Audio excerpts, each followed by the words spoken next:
ನಾರಾಯಣ ಗುರುಗಳು ಒಬ್ಬ ಜಾತ್ಯತೀತ ವ್ಯಕ್ತಿ, ಜೊತೆಗೆ ಇಡೀ ದೇಶದ ಜನರಿಗೆ ಒಂದು ಜಾತಿ, ಒಂದು ಮತ, ಒಬ್ಬ ದೇವರು ಅಂತಕ್ಕಂಥದನ್ನ ಸಾರ್ತಾರೆ. ನಮ್ಮಲ್ಲಿ ಅನೇಕ ಜಾತಿಗಳಿದ್ದಾವೆ, ಅನೇಕ ಧರ್ಮಗಳಿದ್ದಾವೆ. ಇವರು ಒಂದೇ ಜಾತಿ, ಒಂದೇ ಧರ್ಮ, ಒಂದೇ ದೇವರು ಅಂತಕ್ಕಂಥದನ್ನ ನಮಗೆ ತಿಳಿಸ್ತಕ್ಕಂಥ ಪ್ರಯತ್ನವನ್ನ ಇಡೀ ಜೀವನದ ಉದ್ದಕ್ಕೂ ಕೂಡ ಮಾಡ್ತಾರೆ. ಅದಕ್ಕೋಸ್ಕರ ನಾನು ಈ ಕಾರ್ಯಕ್ರಮಕ್ಕೆ ತಕ್ಷಣವೇ ಒಪ್ಕೊಂಡು ಬಂದಿರ್ತಕ್ಕಂಥದನ್ನ ಮಾಡಿದ್ದೇನೆ. ಒಮ್ಮೆ ರವೀಂದ್ರನಾಥ ಟ್ಯಾಗೋರ್ ಭೇಟಿ ಕೊಟ್ಟಿರ್ತಾರೆ ಇವರಿಗೆ, ಇಲ್ಲಿಗೆ ಶಿವಗಿರಿಗೆ ಭೇಟಿ ಕೊಟ್ಟಿರ್ತಾರೆ. ಆಗ ಅವ್ರು ಹೇಳ್ತಾರೆ, ಸಂದರ್ಶಕರು ಪುಸ್ತಕದಲ್ಲಿ ಬರೀತಾರೆ, ಏನಂತ ಬರೀತಾರೆ ಅಂತಾರೆ, ನಾನು ದೇಶ ಪರ್ಯಟನೆಯನ್ನ ಮಾಡಿದ್ದೇನೆ, ಆದರೆ ಇವ್ರಿಗಿಂತ ನಾರಾಯಣ ಗುರುಗಳಿಗಿಂತ ಶ್ರೇಷ್ಠರಾದಂತ ಗುರುಗಳು ಮಹಾತ್ಮರು ಎಲ್ಲೂ ಸಿಕ್ಕಲ್ಲ, ಅಥವಾ ಇವರಷ್ಟು ಸಾಮರ್ಥ್ಯ ಇರ್ತಕ್ಕಂಥ ಗುರುಗಳು ಕೂಡ ಇಲ್ಲ ಅಂತಕ್ಕಂಥ ಮಾತುಗಳನ್ನ ಹೇಳಲಿಕ್ಕೆ ಬಯಸ್ತಾರೆ.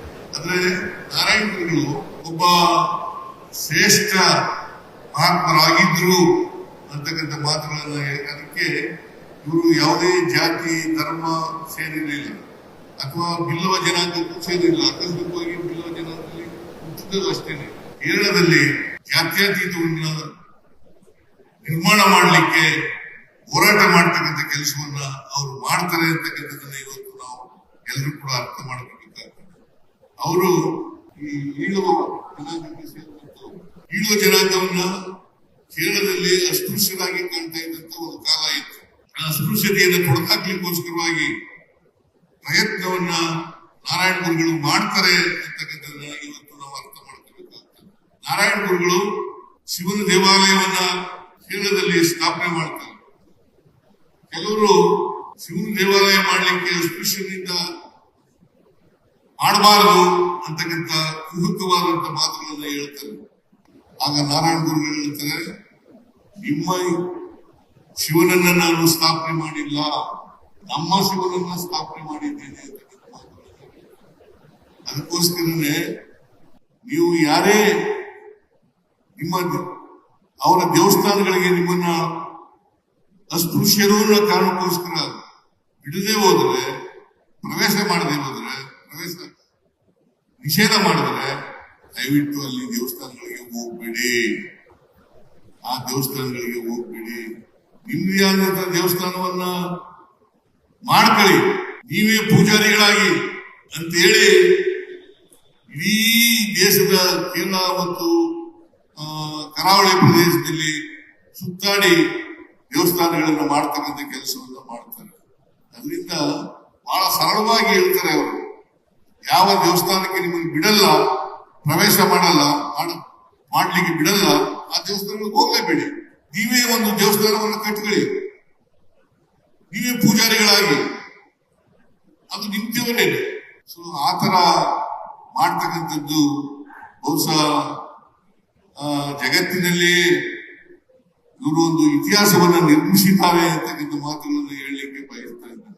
ಇನ್ನು ಮಹಾತ್ಮ ಗಾಂಧಿಯವರಿಗೆ ಇವರ ಸಂವಾದ ಆದ್ಮೇಲೆ ಜಾತಿ ಮೇಲೆ ಇದ್ದಂತ ತಿಳುವಳಿಕೆ, ಧರ್ಮದ ಮೇಲೆ ಇದ್ದಂತ ತಿಳುವಳಿಕೆ ಅದು ಬದಲಾವಣೆ ಆಗ್ತದೆ ಅಂತಕ್ಕಂಥ ಮಾತುಗಳನ್ನು ಕೂಡ ನಾವು ನೋಡ್ಲಿಕ್ಕೆ ಸಾಧ್ಯ ಆಗ್ತದೆ.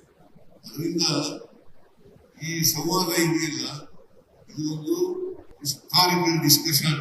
ಅದಕ್ಕೆ ನಾವು ಐತಿಹಾಸಿಕ ಸಂವಾದ ಅಂತ ಹೇಳಿ ಕರೆಯೋದು. ಈ ಸಂವಾದದ ನಾವೆಲ್ಲ ಅರ್ಥ ಮಾಡ್ಕೋಬೇಕಾಗಿರ್ತಕ್ಕಂಥದ್ದು, ಜಾತಿ ಹೋಗ್ಬೇಕು, ಧರ್ಮ ಹೋಗ್ಬೇಕು, ನಾವೆಲ್ಲರೂ ಕೂಡ ಮನುಷ್ಯರಾಗಿ ಬಾಳ್ತಕ್ಕಂಥ ಕೆಲಸವನ್ನು ಮಾಡ್ತೇವೆ. 1925ರಲ್ಲಿ ಮಹಾತ್ಮ ಗಾಂಧೀಜಿಯವರು ನಾರಾಯಣ ಗುರುಗಳನ್ನ ಭೇಟಿ ಮಾಡ್ತಾರೆ. ಆಮೇಲೆ 1931ರಲ್ಲಿ ಬಾಬಾ ಸಾಹೇಬ್ ಅಂಬೇಡ್ಕರ್ ಅವರನ್ನ ಭೇಟಿ ಮಾಡ್ತಾರೆ. ಇವೆರಡೂ ಸಂವಾದಗಳು ಇತಿಹಾಸದ ಪುಟಗಳಲ್ಲಿ ಸೇರಿರ್ತಕ್ಕಂಥ ಐತಿಹಾಸಿಕ ಸಂವಾದಗಳು ಅಂತಕ್ಕಂಥದ್ದನ್ನು ನಾವು ಅರ್ಥ ಮಾಡ್ಕೋಬೇಕಾಗ್ತದೆ. ಅದಕ್ಕೆ ಬಾಬಾ ಸಾಹೇಬ್ ಅಂಬೇಡ್ಕರ್ ಅವರು ಸಂವಿಧಾನದಲ್ಲಿ ಧರ್ಮ ಸಹಿಷ್ಣುತೆ ಅಂತಕ್ಕಂಥ ಮಾತುಗಳನ್ನು ಹೇಳ್ತಾರೆ. ಸಹಬಾಳ್ವೆ, ಧರ್ಮ ಸಹಿಷ್ಣುತೆ, ಇದು ಪ್ರತಿಯೊಬ್ಬರಲ್ಲೂ ಕೂಡ ಇದು ಬೆಳಿಬೇಕು. ಈ ಭಾವನೆ ಬಂದಾಗ ಮಾತ್ರ ನಾವು ಸಮಾಜವನ್ನು ನಿರ್ಮಾಣ ಮಾಡಲಿಕ್ಕೆ ಸಾಧ್ಯ ಆಗ್ತದೆ. ನಾರಾಯಣ ಗುರುಗಳು ಕಂಡುಕೊಂಡಿದ್ದಂತ ದಾರಿ ಏನಪ್ಪಾ ಅಂತಂದ್ರೆ ಶಿಕ್ಷಣದಿಂದ ಮಾತ್ರ ಮೋಕ್ಷ, ಶಿಕ್ಷಣದಿಂದ ಮಾತ್ರ ವಿಮೋಚನೆ ಆಗಲಿಕ್ಕೆ ಸಾಧ್ಯ ಆಗ್ತದೆ. ಶಿಕ್ಷಣ ದೊರಕಿದ್ರೆ ಸ್ವಾಭಿಮಾನಿಗಳಾಗಲಿಕ್ಕೆ ಸಾಧ್ಯ ಆಗ್ತದೆ. ಈ ಸ್ವಾಭಿಮಾನ ಬಂದಾಗಲೇ ನಾವು ಮನುಷ್ಯತ್ವವನ್ನು ಬೆಳೆಸಿಕೊಳ್ಳಲಿಕ್ಕೆ ಸಾಧ್ಯ ಆಗ್ತದೆ.